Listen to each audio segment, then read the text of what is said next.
تنزيلا تفصيلا ظاهرا لله الواحد القهار تعظيما توصيفا تكريما للنبي المعظم المختار تأدبا بآداب الأصحاب وآل الأخيار وبعد اهدنا الصراط المستقيم صدق الله العظيم. اے اللہ ہم سب کو صحیح راہ دکھا. آمین.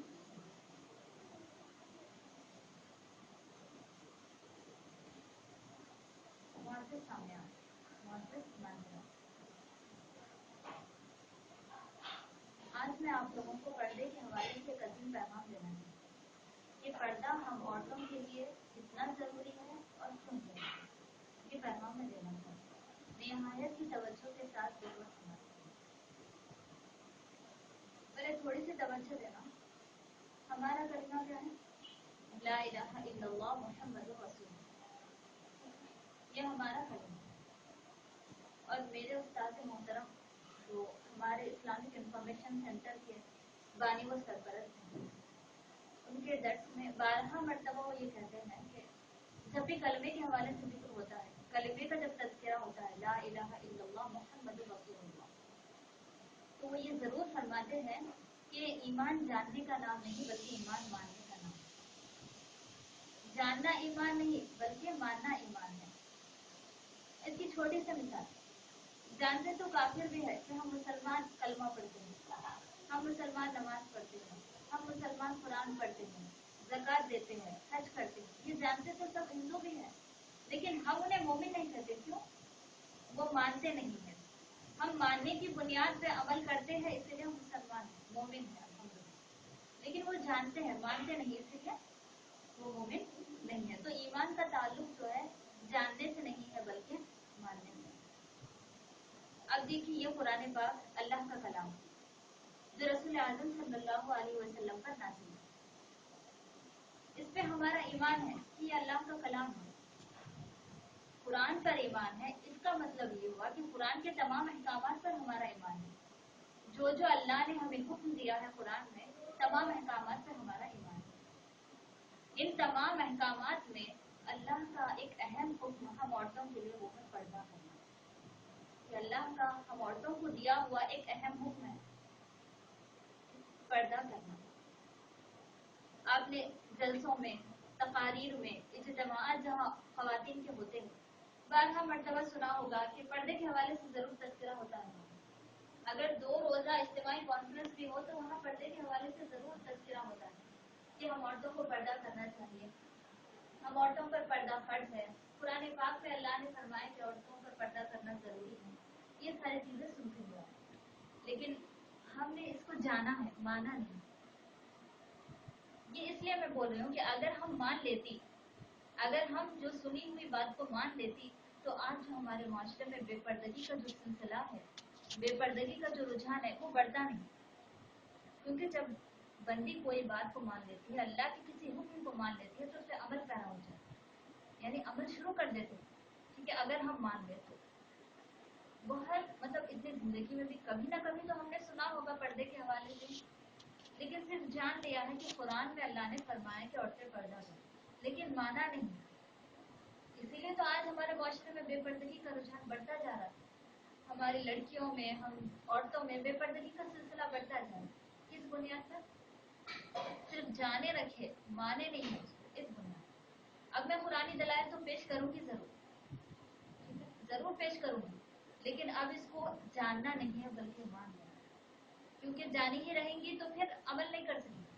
اگر ہم مان لیں گے کہ اللہ نے فرمایا ہے، میرے رب نے مجھے یہ حکم دیا ہے، اگر ہم مان لیں گے تو عمل پیرا ہو جائے. اب اس سے پہلے کہ میں قرآنی دلائل آپ کو پیش کروں، آپ کے سامنے پیش کروں، یہ ضروری سمجھتی ہوں کہ ہمارے معاشرے کے حالات پر ہم ایک نظر ڈالیں کہ ہمارے معاشرے میں ہوتا ہے. مغربی طاقتیں، ایشین کنٹریز وغیرہ میں پنپنے والی طاقتیں ہم پر کس قدر غالب ہو رہی ہے، یہ ہمیں محسوس کرنا ہے. یہ ہمیں سوچنا ہے کہ جو ہمیں ہمارے اسلامی کلچر سے، ہمارے اسلامی لباس سے ہمیں دور کر رہی ہے، ہمارے اسلامی لباس سے ہمیں دور کر رہی ہے، ہمیں ہمارے اسلامی کلچر سے دور کر رہی ہے. یہ طاقتیں ہم پر غالب کیوں ہو رہی ہیں؟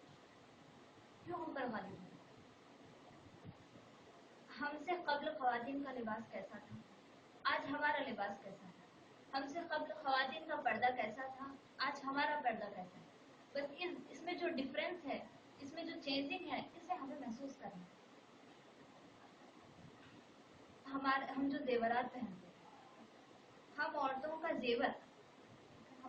जेवर सोना चांदी नहीं, हम औरतों की पूंजी यानी असासा जो है सोना चांदी या जेवरात नहीं, बल्कि हमारी इज्जत, हमारी शर्म हया है। ये सबसे बड़ा जेवर है हम औरतों का। हमारी इज्जत, हमारी शर्म हया, ये सबसे बड़ा जेवर है हमारा। अब इसको हमें किस तरह महफूज रखना है, इसे हमें समझना है कि हमें इस जेवर को अपनी किस तरह महफूज रखना है। एक मिसाल देती हूँ। अब जो हमारे माशरे में लिबास हमारा चल रहा है, जो लिबास हम इख्तियार करती है, अगर कोई हमारी लड़की को अगर वो बुर्खा निकाल करके उसी लिबास पर आईने के सामने खड़ी हो जाए, ठीक है, उसी लिबास पर जो वो पहने हुए आईने के सामने अगर खड़ी हो जाए, तो शर्म से हमारा चेहरा झुक जाता है। क्यों झुक जाता है हमारा चेहरा? लिबास तो पहने हुए है, जिस्म तो छुपा हुआ है, फिर भी हमारा चेहरा शर्म से क्यों झुक रहा है? क्योंकि हमारा लिबास इस कदर तंग है, इस कदर वो मतलब फिक्स है हम पर, इस कदर हम पे टाइट है कि हमारा जिस्म तो छुप रहा है, लेकिन जिस्म के आज़ा की शक्ल जो है वो जाहिर है। यहाँ तक कि आज़ाए शहवानी भी हमारे जाहिर है, आज़ाए शहवानी भी हमारे जाहिर हो रहे हैं। क्या ऐसे पर्दा कहते हैं? क्या ऐसे लिबास कहते हैं? क्या ऐसा लिबास हमारा इस्लाम लिबास है? क्या हमारा लिबास ऐसा होना चाहिए इस कदर तक? और लिबास के हवाले से कुरान का पैगाम सुनिए। लिबासुत तक़वा ज़ालिका खैर, कुरान कहता है, यानी ऐसा लिबास सबसे अच्छा है, ऐसा लिबास सबसे बेहतर है जिसमें तक़वा हो, जिसमें तक़वा हो, ऐसा लिबास सबसे अच्छा है। अब बताइए, जो लिबास हम पहनते हैं क्या उसमें तक़वा है उसमें तक़वा? बिल्कुल नहीं, क्योंकि हमारा लिबास इस लायक है ही नहीं कि हमारी इज्जत की हिफाजत कर सके, हमारी शर्म और हया की हिफाजत कर सके। और हया के हवाले से रसूल पाक का फरमान क्या है? ये हया ईमान का शोबा है, यानी ईमान का हिस्सा है। इसका मतलब ये हुआ कि हया भी ईमान ही है। हया हम औरतों की शान है, शर्म हया करना हम औरतों की शान है, हमारा ईमान है हया। अब जब इस कदर तक लिबास हम पहनेंगी, तो कहाँ से हमारी हया महफूज है? तो जब हमारी हया महफूज नहीं रही, तो हमारा ईमान भी महफूज नहीं है हमारा ईमान महफूज, क्योंकि हया हमारी शान है, हमारा ईमान है, ईमान का हिस्सा है हया। ऐसा लिबास क्या हमारी हया की हिफाजत कर रहा है, हमारी इज्जत की हिफाजत कर रहा है? बस इसी बात को हमें महसूस करना है।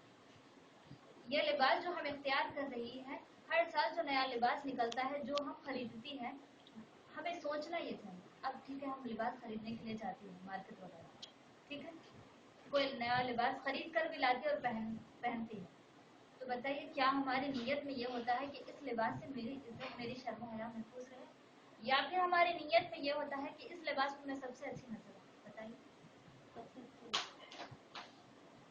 कहाँ हमारी इज्जत महफूज है, कहाँ हमारी शर्म हया महफूज है? ऐसा लिबास हमें इख्तियार करना है जिसमें हमारी शर्म हया महफूज रहे, हमारी इज्जत महफूज रहे।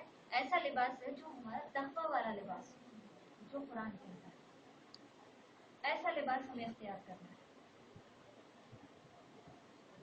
और लिबास के हवाले से हमारे उस्ताद जो है ना, प्रैक्टिकली तौर पर बताते हैं, मर्द है वो जो लिबास पहनते हैं वो तो सुन्नत के मुताबिक लिबास, तब ये लिबास की बात नहीं करें जो आज पैंट शर्ट मर्द पहनते हैं उसकी नहीं, कुर्ता जो पहनते रसूल आज़म सल्लल्लाहु अलैहि वसल्लम की सुन्नत जो इख्तियार करते हैं। अब उनका कुर्ता इस कदर ढीला होता है, इस कदर ढीला होता है, पूछिए। हालांकि मर्दों को हुक्म कहाँ से कहाँ तक पर्दा करने का, नाक से लेकर के घुटने तक पर्दा करना है, ये मर्दों को, फिर भी इतना ढीला ढाला लिबास, इतना ढीला ढाला कुर्ता। और जबकि हम औरतों के लिए हुक्म क्या है? सर के बाल से लेकर के पैर के नाखून तक सरापा हम औरत है, सरापा हम पर्दा है। तो हमें किस कदर ढीला लिबास पहनना चाहिए, हम खुद सोच सकते हैं, हम खुद इस बात को महसूस कर सकते हैं। जब उन्हें पर्दे का इस तरह मतलब हुक्म नहीं है, इतना सख्त हुक्म नहीं है, तब भी इतना पर्दा, फिर हम औरतें किस कदर पर्दा करना चाहिए? ठीक है, इस पे ये एतराज होता है कि अब जब हम अच्छा लिबास पहन रहे हैं तो क्या हम जीनत ना करें? नहीं, हम आपको जीनत से नहीं रोक रहे। जीनत करना, सजना संवरना भी औरतों के लिए ही है, लेकिन आप जीनत उनके सामने करें जिनसे आपको कोई खतरा ना हो, उनके सामने आप जीनत करें।